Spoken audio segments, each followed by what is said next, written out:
The Washington Football Maniacs.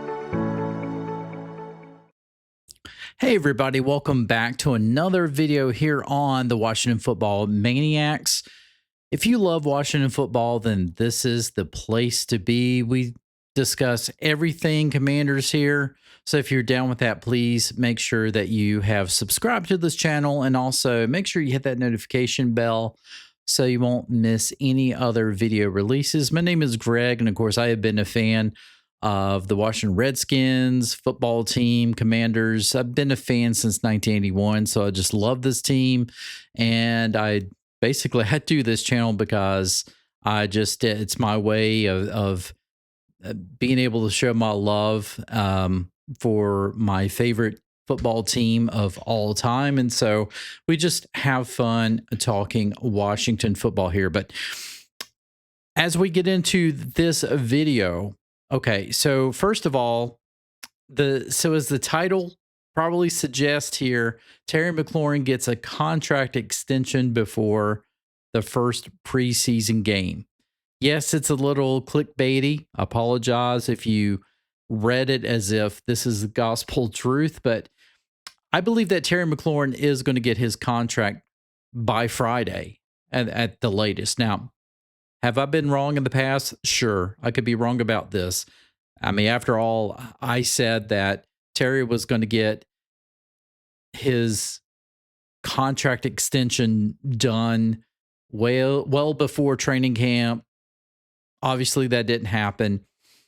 And so here we are. Now, honestly, I don't think anybody really saw this coming as far as Terry McLaurin holding out to this point. But from what I have heard, a lot has been happening in terms of movement finally toward getting this contract done. There's starting to be more positive reports in terms of Terry signing with the team. Now it doesn't necessarily say as much about Terry needs this type of number each year. Now it's more about the I guess you would call the details of like Metcalf's DK Metcalf's salary, certainly, or his contract. He was kind of comparing that, like he deserved that type of contract like DK Metcalf. And now you kind of seen a little bit of a walk back as far as, well, it's not necessarily the amount of money that he's getting. It is the details that, probably more guaranteed money and things like that. I feel like by the end of this week, if he has not already signed a contract, it's going to be super close. And I feel like we're going to know something pretty soon. But, Terry and the Washington Commanders have pretty much gone through all of the steps that a player goes through when they're trying to play hardball with their team, right? You start with holding out during minicamp, and then you start to hold out in regular training camp. Then you start to kind of talk about your worth, and some may take it to the extreme of no one on this team really respects me or anything like that. I want to trade, and that's really when they start talking trade. That's when okay, they've exhausted all avenues, and after that, usually a contract gets done. Either the team caves and gives them what they want, or the player says, you know what, they're not biting with any of this. Let's just get what we can get and move on. Terry doesn't want to leave this team, and Washington doesn't want Terry to leave this team. So I don't think you're going to really see any movement as far as either one of these guys having a complete split.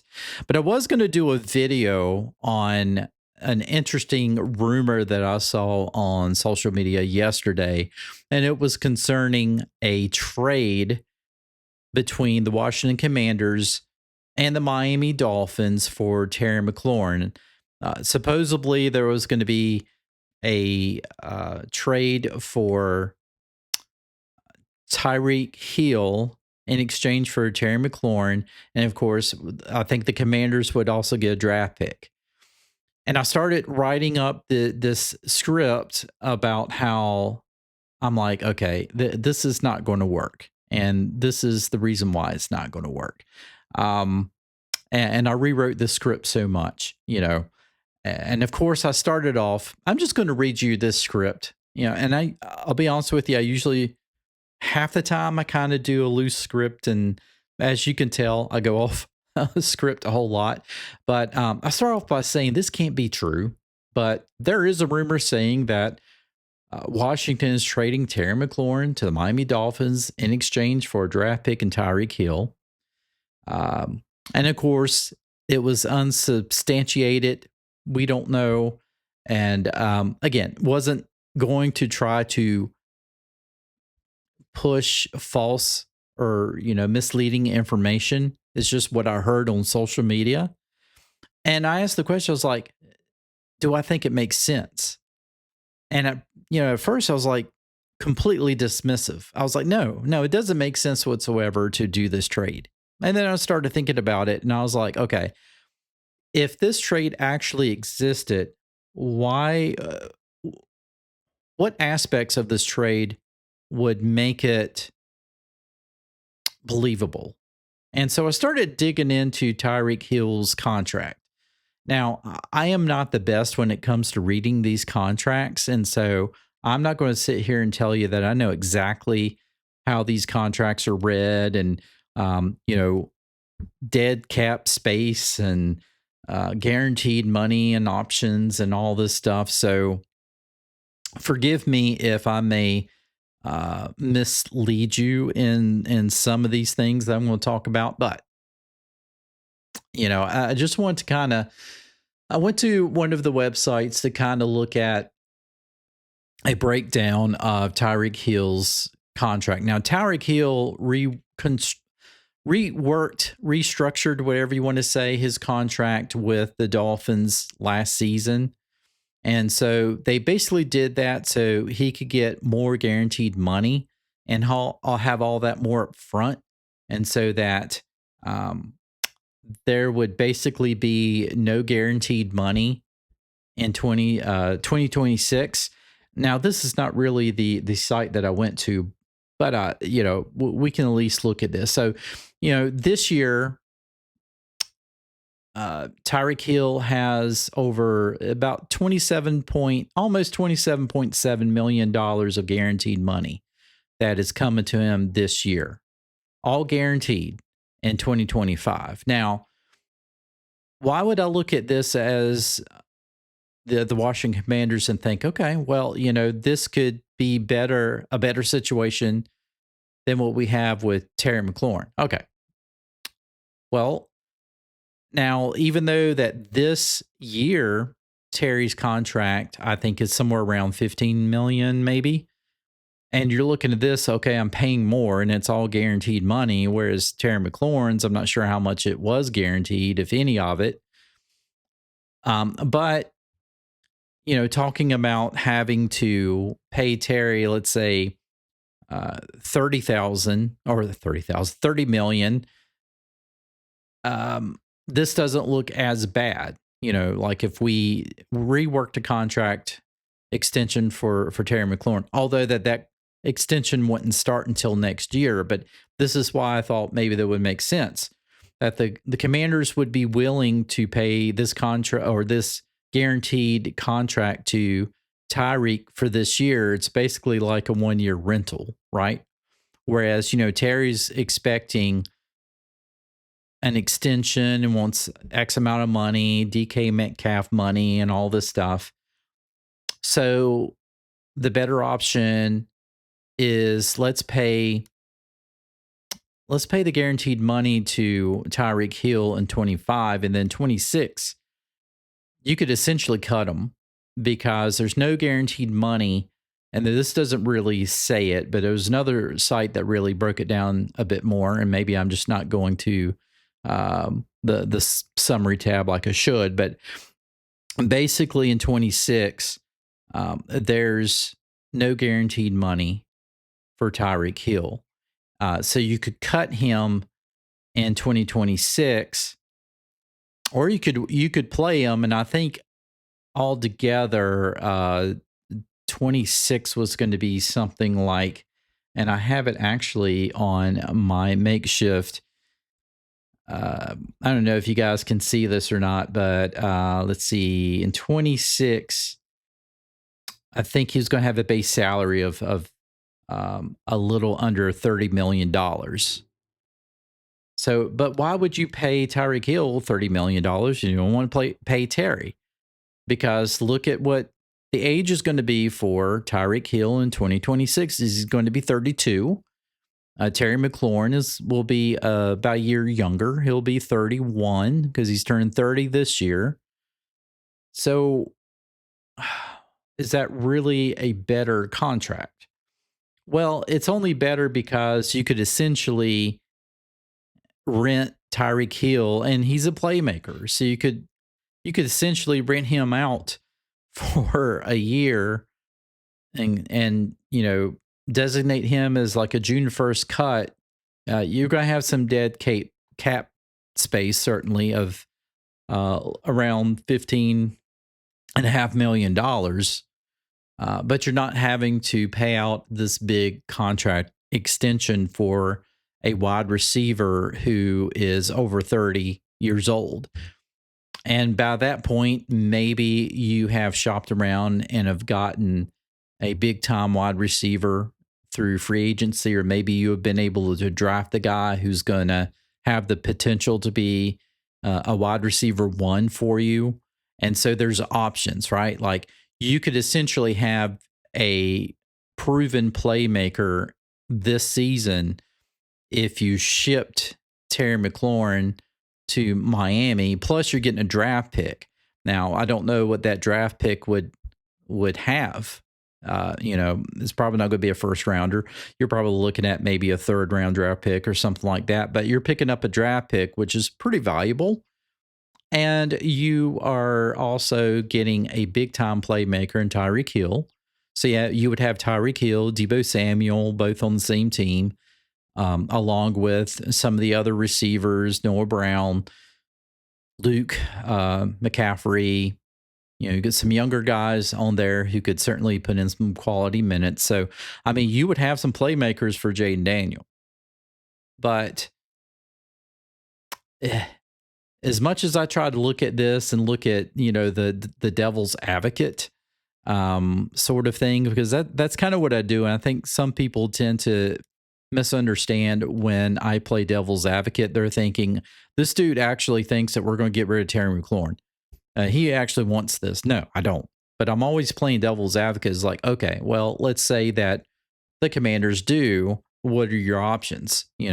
What's going to happen? There's always a contingency plan for this team if something like that were to happen. But overall, when I heard this, I was like, there's no way that this is going to happen. This is purely,